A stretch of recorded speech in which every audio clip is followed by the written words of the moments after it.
Welcome to the Engaging African Realities podcast. Please join us as we engage scholars and practitioners in conversations about their experiences from the field and beyond. We hope to bring more awareness about the cutting-edge work going into bolstering the field of grounded African theology and opening new possibilities and frontiers of knowledge. You served in multiple capacities over the years with the Nagel Institute. What were some of the deciding factors that made you stay? Yes, I got to know the people of Nagel. I got to know Joel. I got to know Nelly. I got to know Donna, and they are phenomenal people to work with. They're delightful to work with. They are people who can inspire you to invest in a project, the sort of projects that they run. So I was happy that also the people that I sourced out and I brought to the limelight to be part of the project as mentors. I'm happy to see that they were welcome, of course, and then I'm happy to see that some of them have even continued, and today they're leading projects with, for example, Professor Adogame is leading. I brought him in as one of the mentors and resource persons at the time for that project. And today he is a leader of a director of one of the projects, along with the current director of Nagel, Retif. So it's an expanding network.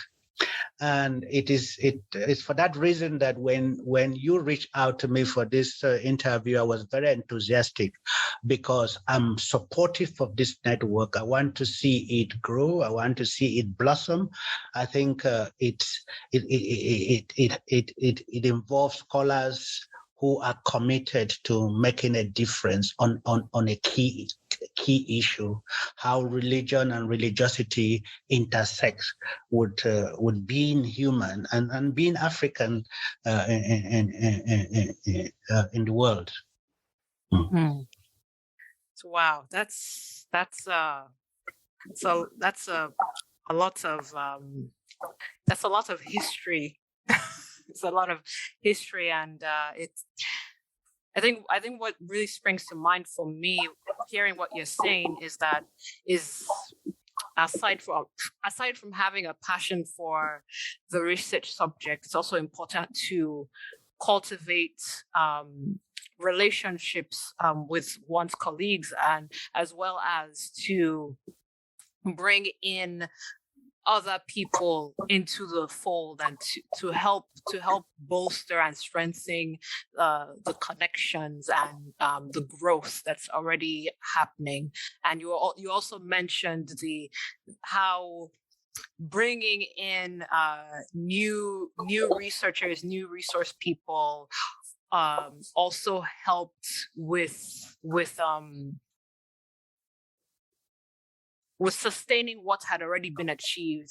And I really, it's for me, it's really different seeing it in real life, because I graduated about 2 years ago, and it's when you're in college, it's a bit different. It's kind of like you learn about something in the classroom, but you don't really necessarily get the opportunity to put things into practice. And so it certainly is interesting to hear you reflect on how you got started with Nagel Institute, and also how some of the people that you met there and some of the people that you also brought along with you, how things have evolved, and how they themselves, and how you have all gone on and done new things, different things, but at the same time, you all still maintain that connection, that common bond. Absolutely, yeah.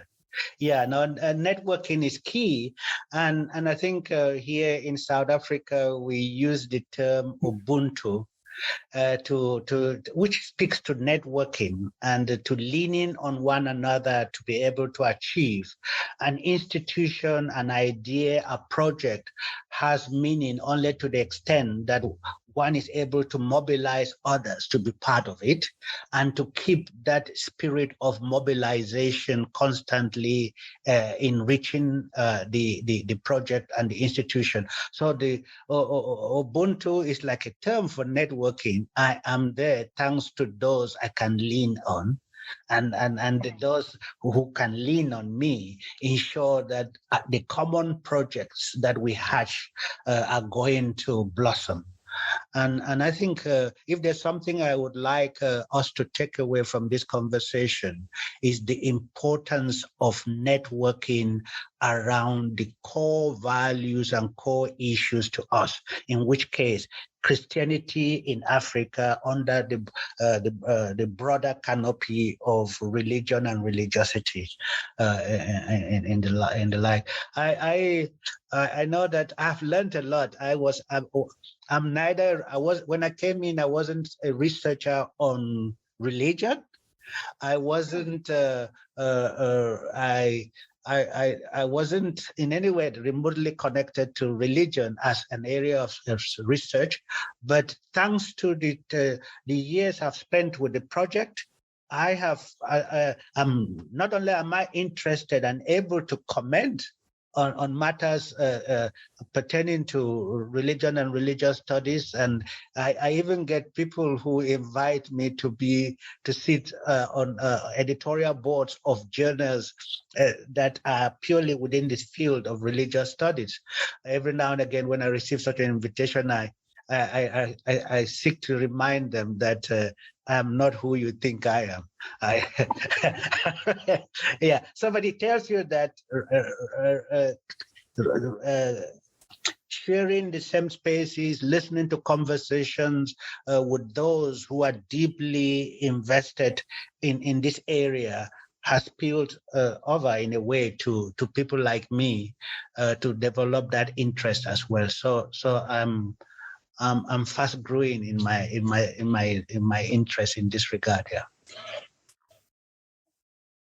Thank you so much for sharing.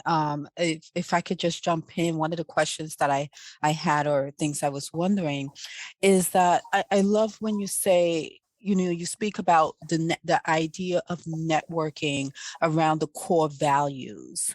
And we know that these projects, it creates an expansion on the discussions involving the social sciences and theologies. Is there anything that you could share with us about maybe some of the projects that you've seen in your time as director, and maybe some of the impact that you have noticed or observed that those projects has had on the general society, the conversations involving the African diaspora, or anything of that nature? The very first thing I would stress would be the enrichment that came to participants in the project. Initially, theologians would work and contemplate social issues from the vantage point of theology, and almost always in exclusive circles. And social scientists interested in religion would do the same. There wasn't enough meeting to find common themes and see what they could draw on each other or one another.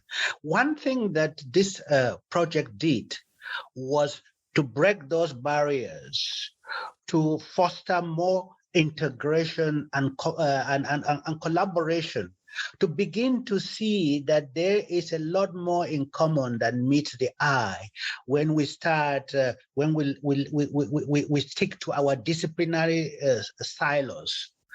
And you could see during the joint workshops we had, when theologians in conversation with social scientists, both the resource persons and fellow grantees, how fulfilling and fulfilled they were, to one another. And I thought it was a joy to be part of that. So the element of cross influences and breaking down barriers has offered a dimension of conviviality between the theology and the social sciences that I think we should cherish. The second thing was that often, when people, religion is very, very popular within the continent. It's the most religious continent, I think, in my estimation. And it also means that when you as social scientists take a closer look at what is going on in the name of religion, and especially one of the things that they studied the most in this project was the rise and proliferation of Pentecostalism. Its virtues, its richness, but as well as the opportunism that came with some of those who dabbled into it. We thought that there was enough from there to inform those who are interested in understanding the dynamics of these changing forms of Christianity, and how to carefully direct attention to what was positive in it, and caution people against the excesses that you find every now and again. If you've remotely followed some of the preachers and prophets on the continent, you would, especially here in South Africa, you see every now and again some of them almost force the congregants to eat things that you can only frown at, and to do things that so I would take liberties. But the good thing with good social science, looking into these developments, is that you are able to provide them with a body of knowledge that shows the usefulness in religiosity and religious competition. And then to say that do not allow these excesses to blind you to the value of religion and value of competitive practice in religion on the continent. So that's one thing that I think we learned from the project. The third thing is that we were able to mobilize collaboration in terms of research teams between Africans on the continent and Africans in the diaspora. Of course, Nagel was very clear, and I think rightly so, in insisting that project leaders must be based on the continent, even if project teams are constituted in such a way as to benefit from the insights of diasporic Africans. I think that was very good. So the team was rich through such invitations, but emphasis was ensuring that at least helping to build capacity and to develop research strengths and initiatives within the continent. So I think that's something again that one would could draw on it. Another element of the projects, the way they were framed, was to provide for opportunities to attend conferences outside of the continent. And that normally means if there was a conference in North America or in Europe or elsewhere, there was funding for for grantees to attend those conferences and so on. And another rich aspect of it, which I thought was in the careful selection of resource persons, which was that when we had our workshops or our conferences, keynotes were selected in a way as to enrich in a way the conversations that we had. And we could select Africans in the diaspora, as well as authorities in key aspects of research who may be Africans or non-Africans in the from anywhere in the world, and people who had a track record, renowned names of people in the field were invited as resource persons. Emmanuel Katangole was invited from Notre Dame as one of the keynote speakers. The famous theologian, sociologist from Cameroon. What his name escapes me. Anyway, it will come back. We invited them, and so on. So basically, they were very carefully chosen. Mm.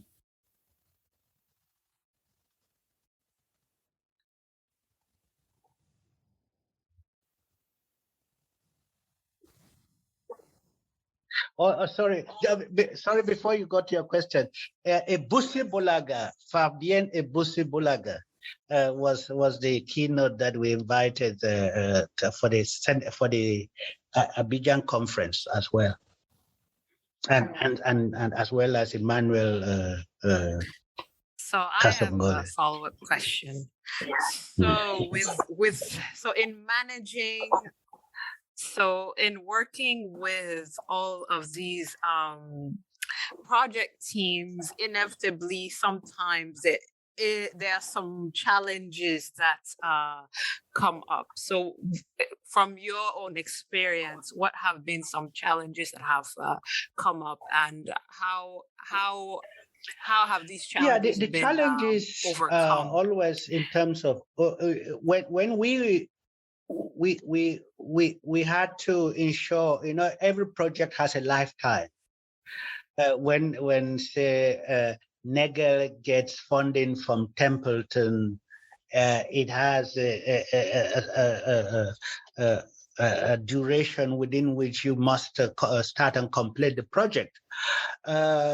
But people work in institutions with many calls on their time, and sometimes they have to juggle so many things to be able to attend to the project, and that means that. We sometimes had delays in receiving project reports for people from people who had got grants from us. Sometimes the challenge of managing grants through universities who may take the money and not pay it out to the researcher in timely fashion for the research. Some universities have very good established procedure and financial administrators. Others make life very difficult for grantees, and you find yourself having to negotiate and reach out to the universities and ask what is going on and so on.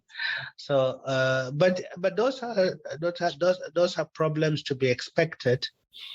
As I said initially when we were having a pre-conversation, we were very happy with the output from the project.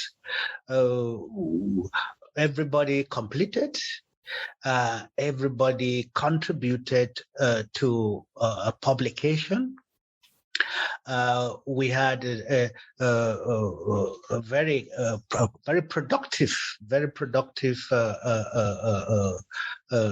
groups, teams, and they have continued to draw on the work to inform the scholarly, the academic life and writing, and lots of them have become well-known internationally thanks to the research that they did in this project.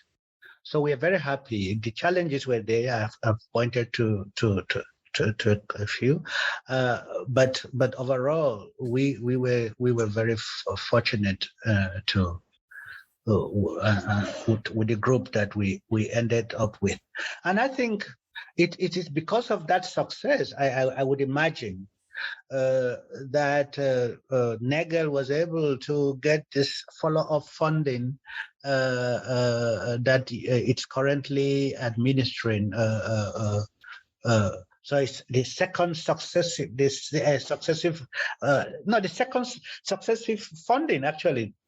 After that, there was one, and then there's this, which is the second from what we were involved in. It demonstrates that Nagel has succeeded in convincing Templeton that what it is doing in Africa is great, and it deserves support. And I would not be surprised. I would be surprised if Templeton were to stop after the current funding, because it's good work that is coming out, and I can if the rhythm is following the same rhythm and the outputs are there, we are there for a long partnership, I imagine.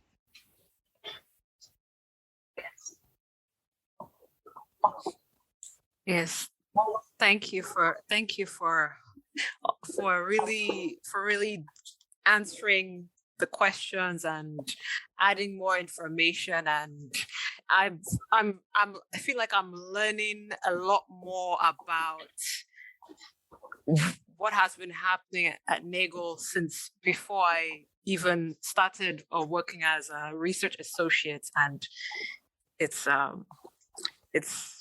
very absolutely. It's very eye-opening. Absolutely. Okay. Absolutely. I'm processing. It's, as Nnebundo pointed out, it's wonderful, and it gives you such a broader perspective and background to have that history and see where this project started, and give you an idea of where it's, where it's possibly going. And as you mentioned earlier on, there has been that expansion, there has been that growth, and we continue to see it growing even now with the Engaging African Realities program that we have now, that grantees are currently working on. So I was just wondering, what would you tell current grantees? What, based on your experiences in the past, what you've observed as this project continues to move forward and grow, succinctly, what would be your advice to current project leaders, current grantees, even the current directors? I think the advice would be, again, to we mentioned the idea of robust networking and a sustained push to ensure that projects the timelines for different aspects of the project are rigorously followed. I know we have had the challenge of COVID standing in the way of some of the initiatives, I imagine, but still it is important to be hands-on throughout, to ensure that directors should insist that mentors follow up on the various teams. They produced detailed reports because the way the programs are scheduled, you have reports at different intervals to monitor. And it's good to, if a report is well done, you can see, detect in time what are the challenges a particular grantee is facing, or and team, and then you can intervene and solve a problem before it gets worse. So I think that mentors should be at the top of their game, pushing grantees, encouraging them, making the odd phone call or WhatsApp or email just to find out how you're doing. This is there anything you'd like me to look at? Please do not hesitate to contact me, and not only contact me when you're writing up a grant or a report as a formality. Some people have the habit of doing that, and in that case, you can actually and it also means that the team benefits from insights on an ongoing nature or manner, and then they are able to ask questions that they may not have provided for at the beginning, and forestall any cul-de-sacs that they could run into. That's one thing I would say. I would also encourage the conversations between theologians and social scientists. This is something to continue to explore. And one way to do that might be in a literature search at the level of Nagel that deliberately blends what is offered to different grantees, both from the social sciences perspective and the theologian perspective. So it'll be interesting to find, as social scientists, would books written by theologians on the issues, and vice versa. Because each one stands to learn from the other, and it's not just a one-way thing that theologians learn from. Because social scientists can be so full of themselves at sometimes to think, okay, it's the theologians that have to catch up with us and not the other way around. I think there should be more humility, and Templeton and Nagel are all about humility, and I think it will go a long way. I think that's great. I think, we've had a lot of time, and probably more time that we anticipated. But one thing I did want to ask you before we leave is there anything that you would like to share that we didn't ask you? Anything that you wanted to speak on that you don't think you had the opportunity to cover due to the questions? No, the last time I was at Nagel, I came to Grand Rapids. I didn't meet you, both of you, but I'm happy that you are there now, and I hope that you are there to stay for as long as possible, because it is important for intergenerational transmission and conversations, to ensure that if Nagel has to live and continue to be present in a robust way on the continent, that the batons are passed on to people with the same enthusiasm. That's how institutions grow. That is how ideas get recreated, and they become part of the landscape. That's what I would say. Yeah.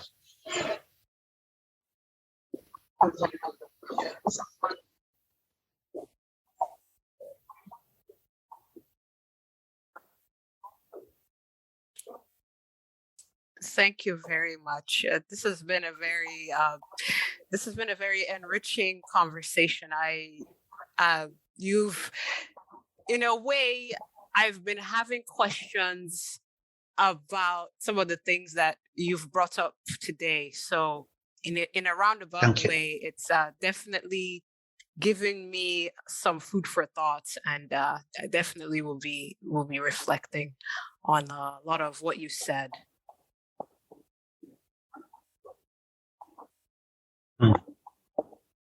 Right. We are so thankful and grateful for your time. I think this has been an awesome way to kick off this podcast, getting that background, getting the Yes. history, kind of almost like from whence we came, right? And help us to project where we're going with this project and the impact that it has not only on the African continent, but in the African diaspora. So we're grateful for your Thank time and you. your presence here today. Thank you so much. Thank you. It was a pleasure. Okay.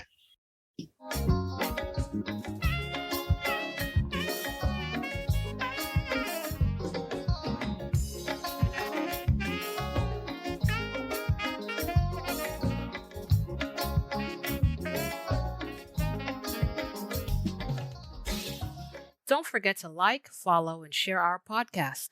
Until next time, let's keep engaging African realities.